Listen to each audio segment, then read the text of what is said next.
बड़ी खबर इस वक्त की आपको बता दें, पश्चिम बंगाल के आसनसोल में हिरासत पर मौत के एक मामले को लेकर जबरदस्त बवाल हुआ है। गुस्साए लोगों ने पुलिस की गाड़ियों में आग लगा दी है और तोड़फोड़ की है। इस मामले को लेकर पूरे इलाके में तनाव है। आपको बता दें कि चोरी के एक आरोपी की पुलिस लॉकअप में मौत के बाद यह गुस्सा भड़का है, जिसके बाद देखिए लोगों ने किस तरह से यहां पर पुलिस स्टेशन पर बवाल काटा है। पुलिस की गाड़ी को आग के हवाले कर दिया गया है। दरअसल पुलिस हिरासत में एक मौत को लेकर यह बवाल है। अनुपम मिश्र हमारे संवाददाता हमारे साथ जुड़ गए हैं। अनुपम, क्या है पूरी खबर? जी देखिए, कल पिछले 10-12 दिनों से आसनसोल के बराकर इलाके में चोरी हो रही थी, तो उसी में कई पुराने आरोपियों को गिरफ्तार किया गया था, जिसमें से एक आरोपी की हिरासत में ही मौत हो गई। उसी के बाद उसके इलाके के जो लोग थे उन्होंने पुलिस हिरासत में मौत के मामले पर हंगामा शुरू किया और जो बालासर पुलिस फाड़ी है वहां पर जो पुलिस की गाड़ियां थी, क्योंकि काफी लोग एकत्रित हो गए थे, गुस्से में थे, पुलिस पर हमला किया, पुलिस की गाड़ियों में तोड़फोड़ की, 1-2 गाड़ियों में आग भी लगाई। लेकिन जैसे ही इसकी खबर पहुंची, तुरंत बड़ी फोर्स इलाके में पहुंची और लोगों को शांत किया। हल्का लाठीचार्ज भी करना पड़ा। लाठीचार्ज के बाद अभी तनाव तो बना हुआ है, लेकिन स्थिति काबू में है। फिलहाल पुलिस ने जांच का आदेश भी दिया है। जो 2 पुलिस आरोपी ऑफिसर पर आरोप है उनको क्लोज भी किया गया है। पुलिस ने स्वीकार किया गया है कि पुलिस की ज्यादती की वजह से ही संभवतः मौत हुई है और मामले की जांच का आदेश पुलिस की ओर से डिपार्टमेंटल इंक्वायरी शुरू कर दी गई है और 2 लोगों को क्लोज किया है और इलाके में जो तनाव बरकरार था उसको कम करने की कोशिश हो रही है और जो हिंसा का वातावरण था उस पर काबू पा लिया गया है। बिल्कुल, बहुत बहुत शुक्रिया आपका अनुपम, तमाम जानकारी के लिए। और आइए अब आपको इस वक्त की 3 बड़ी राजनीतिक खबरें हम बता दें। पहली खबर है कई राज्यों के राज्यपाल बदले जाने की। दूसरी खबर मंत्रिमंडल विस्तार को लेकर है और माना जा रहा है कि गुरुवार की सुबह मोदी कैबिनेट का विस्तार होगा। तीसरी बड़ी खबर यह है कि कैबिनेट विस्तार के लिए कई नेताओं को दिल्ली बुलाया गया है। तो आपको हम बता दें ये 3 बड़ी खबरें हैं जो कि इस वक्त राजनीतिक खबरें लगातार जिस पर अपडेट आपको हम दे रहे हैं। आपको बता दें कई गवर्नर्स जो हैं वो नियुक्त किए गए हैं, बदले गए हैं और साथ ही साथ गुरुवार को 10:30 बजे मंत्रिमंडल विस्तार होना है और कई वो नेता मंत्री जो है वो ऑलरेडी वो पहुंच रहे हैं, जिनको सूचना मिल गई है, जिनके नाम पर मुहर लग चुका है, वो दिल्ली पहुंच रहे हैं। 3 बजे तक आपको बता दें ज्योतिरादित्य सिंधिया, नारायण राणे, तमाम और जो नेता हैं वो पहुंच रहे हैं दिल्ली। जिसके बाद बताया जा रहा है कि जेपी नड्डा के साथ उनकी मुलाकात हुई। और सबसे पहले बड़ी खबर मोदी कैबिनेट विस्तार से जुड़ी हुई। माना जा रहा है कि 8 जुलाई को सुबह 10:30 बजे मोदी कैबिनेट का विस्तार किया जाएगा। इसमें कई नए चेहरों को मौका मिल सकता है। कई नेताओं को मंत्रिमंडल विस्तार के लिए दिल्ली बुलाया गया है। इनमें सबसे अहम नाम ज्योतिरादित्य सिंधिया, सर्बानंद सोनोवाल का है। आज दोनों दिल्ली पहुंच रहे हैं। उधर हिमाचल प्रदेश दौरे से जेपी नड्डा दिल्ली लौट आए हैं। खबर के मुताबिक नड्डा और संगठन महासचिव बीएल संतोष संभावित मंत्रियों के साथ बैठक करेंगे। जिन मंत्रियों की कुर्सी छिनने वाली है उनसे भी दोनों नेता मुलाकात करेंगे। हमारे संवाददाता हिमांशु मिश्रा हमारे संवाददाता जुड़ चुके हैं ज्यादा जानकारी के साथ। हिमांशु, फिलहाल पूरे खबर को लेकर ये जो खबरें आ रही है, क्योंकि ये 3 राजनीति से जुड़ी ये 3 महत्वपूर्ण खबरें हैं, डेवलपमेंट से, जिसको लेकर लगातार हम चर्चा कर रहे हैं। आपके पास अब इस पूरे मामले को लेकर क्या अपडेट, कौन कौन से वो नेता है, कौन कौन से चेहरे हैं जो दिल्ली पहुंच गए हैं और कौन कौन से वो चेहरे हैं जो दिल्ली पहुंचने वाले हैं? देखिए श्वेता, मैं आपको एक जानकारी दे दूं। मेरे साथ हैं इस वक्त थावरचंद गहलोत, जो नव नियुक्त जो है कर्नाटक के गवर्नर हैं, केंद्र सरकार में जो है मंत्री रहे हैं, राज्यसभा में नेता सदन थे और बीजेपी पार्लियामेंट्री बोर्ड के सदस्य थे। उनसे ही बातचीत कर लेते हैं। सर, नई जिम्मेदारी आ गई आपके पास, तो आप दोबारा शुरू कर रहे जी जी जरूरत क्या दोबारा नहीं? आपको लगता है कि ये जो जिम्मेदारी है आपके लिए बहुत महत्वपूर्ण? मैंने तो अभी तक के जीवन में जो जिम्मेदारी मुझे दी गई उनको सबको महत्वपूर्ण माना और आज भी जो जिम्मेदारी मुझे मिली है ये और भी महत्वपूर्ण है। इसको मैं बखूबी कर्तव्यनिष्ठा, ईमानदारी से और कठोर परिश्रम करके निभाऊंगा। सर, क्योंकि लंबा अनुभव था, 7 साल आपने काम किया, कई महत्वपूर्ण आपने काम किए हैं, दिव्यांगों के लिए आपने बहुत काम किए अपने मंत्रालय में। निश्चित रूप से हमने सामाजिक न्याय विभाग में और दिव्यांगजन सशक्तिकरण विभाग में बहुत अच्छे काम किए हैं। मोदी साहब के, नरेंद्र मोदी साहब के मार्गदर्शन में ऐतिहासिक निर्णय लिए हैं, ऐतिहासिक उपलब्धियां हासिल की है। विभाग को जीवंत और सक्रिय बना करके सारे देश में पहचान बनाई है। इतना ही नहीं तो देश और दुनिया में भी पहचान बनाने में सफलता प्राप्त की है। केंद्र से राज्यपाल कैसा लगता है? अच्छा अनुभव कर रहे हैं। आपके लिए एक लंबा समय क्योंकि राजनीति का रहा है, तो आपको कर्नाटक की जिम्मेदारी, इसके लिए आप किस तरीके से अपने आप को आगे लेके चलेंगे? जो दायित्व दिया है उस पर संवैधानिक मर्यादाओं में रहते हुए दायित्व को निभाएंगे। तो ये थे श्वेता थावरचंद गहलोत, जो अभी कर्नाटक के नवनियुक्त जो गवर्नर हैं वो हुए हैं। और बड़ी बात यह है कि कई अभी भी ऐसे बहुत से मंत्री हैं जिनकी परफॉर्मेंस का ऑडिट हुआ है, लेकिन थावरचंद गहलोत को जो है केंद्रीय मंत्री से अगर हटाया गया है तो उनको जो है वो राज्यपाल भी नियुक्त किया गया है। तो ये कहा जा सकता है कि उनके लिए पहले से ही प्रधानमंत्री ने एक तरीके से सोच बना रखी थी कि उनको आगे उनके लिए भविष्य में किस तरीके की राजनीति रहने वाली है।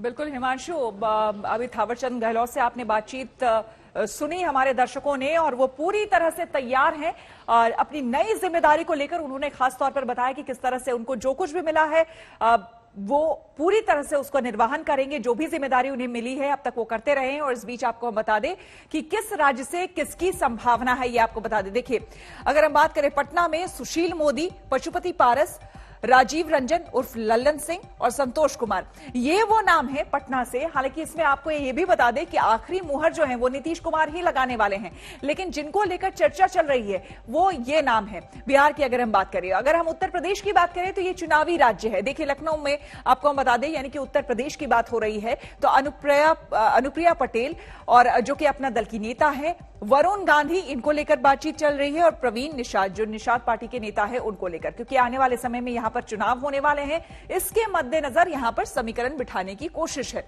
और अब आपको बता दें कि असम की अगर हम बात करें तो पूर्व सीएम असम के सर्बानंद सोनोवाल, इनको मंत्रिमंडल में जगह मिलने की संभावना है और वो भी रवाना हो चुके हैं, जो अभी अभी आपको हमने थोड़ी देर पहले खबर भी बताई थी। मध्य प्रदेश की अगर हम बात करें तो देखिए, ज्योतिरादित्य सिंधिया, इनका नाम लगभग पक्का ही है क्योंकि निकल चुके हैं। खुद जेपी नड्डा बताया जा रहा है कि उन्होंने फोन किया था और उसके बाद वो रवाना हो चुके हैं, क्योंकि उज्जैन में उन्होंने महाकाल के दर्शन किए। उसके बाद सीधे अपना उनका जो भी कार्यक्रम था उसको पोस्टपोन करके फिर आगे जो है ज्योतिरादित्य सिंधिया दिल्ली के लिए रवाना हो गए हैं।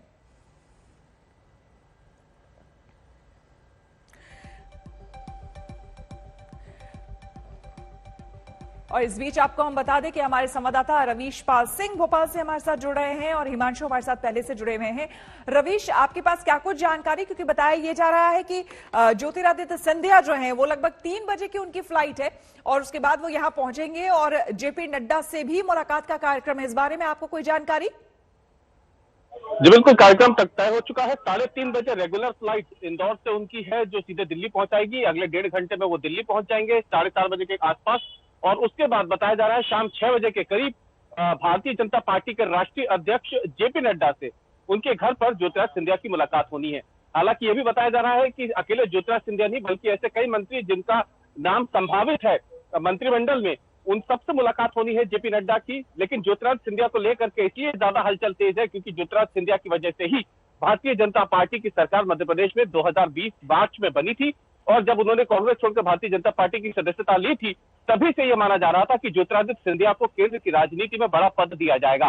पहले राज्यसभा में उनको लाया गया और उसके बाद केंद्रीय मंत्रिमंडल में लाने की सुगबुगाहट तब से ही चल रही थी। लेकिन बीते करीब 15 दिनों से ये कयास बेहद ज्यादा तेजी से लगाए जाने लगे मध्य प्रदेश की सियासत में कि आखिरकार ज्योतिरादित्य सिंधिया का इंतजार इतना लंबा क्यों हो रहा है। और इसलिए मध्य प्रदेश की अगर हम बात करें तो बीते 20-25 दिनों से लगातार यहाँ पर चेहरा बदलने को लेकर के राजनीति खूब चल रही थी। कांग्रेस लगातार हमलावर थी ज्योतिरादित्य सिंधिया के किसी भी पद पे न होने की वजह से। सिंधिया बार बार ये कह रहे थे कि वो पद की लालसा के लिए यहाँ नहीं आए हैं, लेकिन इन सबके बीच उनके समर्थक लगातार यही उम्मीद किए बैठे थे कि ज्योतिरादित्य सिंधिया को केंद्र में कोई पद मिलेगा। और इसीलिए अब जब ये लगभग तय हो गया है, ज्योतिरादित्य सिंधिया अब यहाँ 3:30 बजे इंदौर से उड़ान भरेंगे, 5 बजे के आसपास वो दिल्ली लैंड करेंगे, फिर सीधे वो जेपी नड्डा से मिलने जाएंगे। तो इन सब के बीच में मध्य प्रदेश की सियासत के लिए भी एक बड़ी खबर ये निकल के सामने आ जाएगी कि यहाँ पे जो अटकलें बीते 1 महीने से चल रही थी मुख्यमंत्री के चेहरे को लेकर के, कम से कम वो अटकलें भी दूर हो जाएगी यदि उन्हें केंद्रीय मंत्रिमंडल में जो उनका नाम अभी तक चल रहा है उसमें उनको जगह मिल जाती है और अगर वो केंद्र में मंत्री बन जाते हैं तो। बिल्कुल, हिमांशु भी हमारे साथ बने हुए। हिमांशु, जैसा कि रवीश ने बताया, एक लंबा इंतजार ज्योतिरादित्य सिंधिया का जो कि अब खत्म होने वाला है और उन्हें कैबिनेट में अब जगह मिलने वाली है, लेकिन बताया जा रहा है कई ऐसे मंत्री हैं जिन्हें हटाया भी जा सकता है, यानी मंत्री पद उनसे छीना भी जा सकता है। उनके बारे में कोई जानकारी, वो कौन कौन से मंत्री हैं?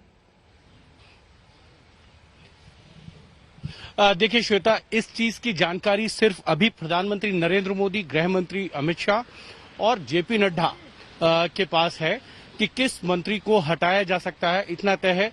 अभी मैंने कुछ देर पहले जो है थावरचंद गहलोत से बात की थी, जिनको मंत्री पद से हटाकर जो है कर्नाटक का गवर्नर अपॉइंट किया गया है। उन्होंने ये भी कहा कि उनको बड़ी खुशी है, जो जिम्मेदारी पार्टी की तरफ से उनको दी गई है वो उसका निर्वहन करेंगे। लेकिन ये जरूर है कि उनके जाने से केंद्रीय मंत्री से हटने के बाद 3 पोस्ट खाली होती हैं।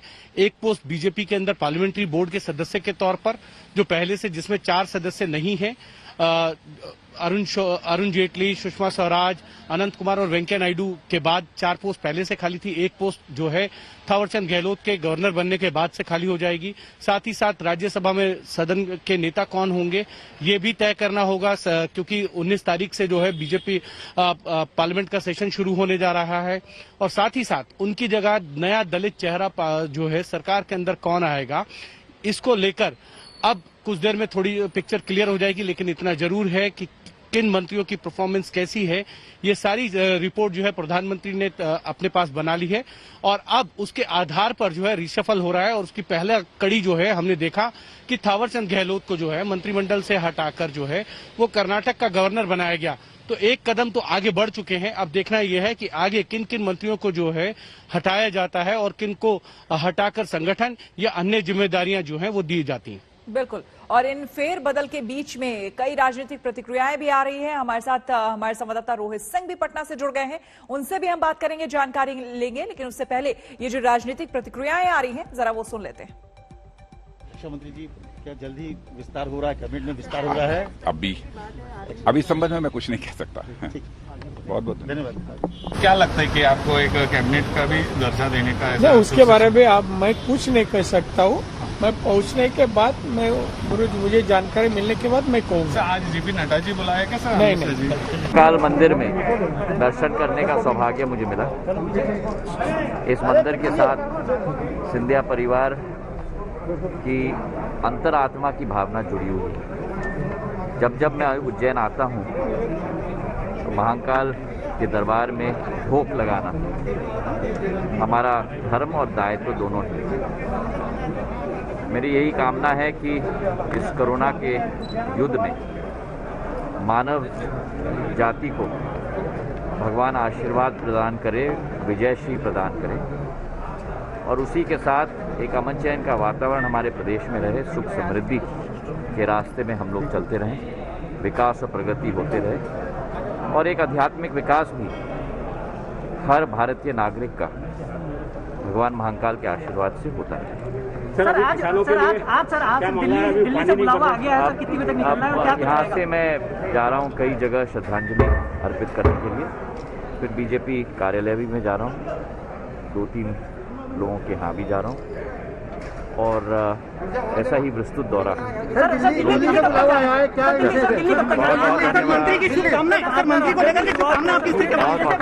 बहुत धन्यवाद, मुझे निकलने दीजिए। जेडीयू क्या कल केंद्रीय मंत्रिमंडल में शामिल होने जा रहा है, क्या आप इसकी पुष्टि करते हैं? जनता दल यूनाइटेड केंद्रीय मंत्रिमंडल में शामिल होगी और कौन मंत्री बनेंगे ये विशेषाधिकार माननीय प्रधानमंत्री जी के हैं। थोड़ा इंतजार कर लीजिए, निश्चित रूप से आप सबको स्पष्ट रूप से मिल जाएगी खबर। धन्यवाद। इस बात की भी अटकलें लगाई जा रही हैं कि 3 मंत्री पद जो मांगा गया है जेडीयू की तरफ से, एक कैबिनेट बर्थ मांगा गया है, 2 एमओएस मांगा गया है, क्या इसके आप बताएंगे? ये विशेषाधिकार हम लोग के नेता का है। हम इतना ही बताएंगे आपको कि केंद्र में हमारी पार्टी शामिल हो रही है केंद्रीय मंत्रिमंडल में। राष्ट्रीय अध्यक्ष जो आपके हैं आरसीपी सिंह, उनके भी नाम की चर्चा चल रही है कि वो भी केंद्र में शामिल हो सकते हैं। राष्ट्रीय अध्यक्ष जी हैं, राष्ट्रीय अध्यक्ष जी बताएंगे, हम लोग के नेता माननीय मुख्यमंत्री जी हैं, माननीय मुख्यमंत्री जी बताएंगे, और हम इतना ही बताएंगे, संकेत देंगे कि केंद्र में हमारी पार्टी शामिल हो रही है। सवाल, अति पिछड़ी जाति का भी इसमें आपको लगता है रोल होगा, उनको जगह मिलेगी? नेता बताएंगे इस पर जो है, लेकिन निश्चित रूप से सभी जगह जो है हमारी पार्टी संगठन, हम संगठन देख रहे हैं, हमारी पार्टी जो है संगठन का काम कर रही है। संगठन में हम इतना ही बताएंगे कि संगठन जनता दल यूनाइटेड पार्टी जो है शामिल होगी। पिछली बार नहीं शामिल हुए थे, नाराजगी थी, इस बार यानी शामिल हो रहे हैं? शामिल हो रहे हैं हम लोग।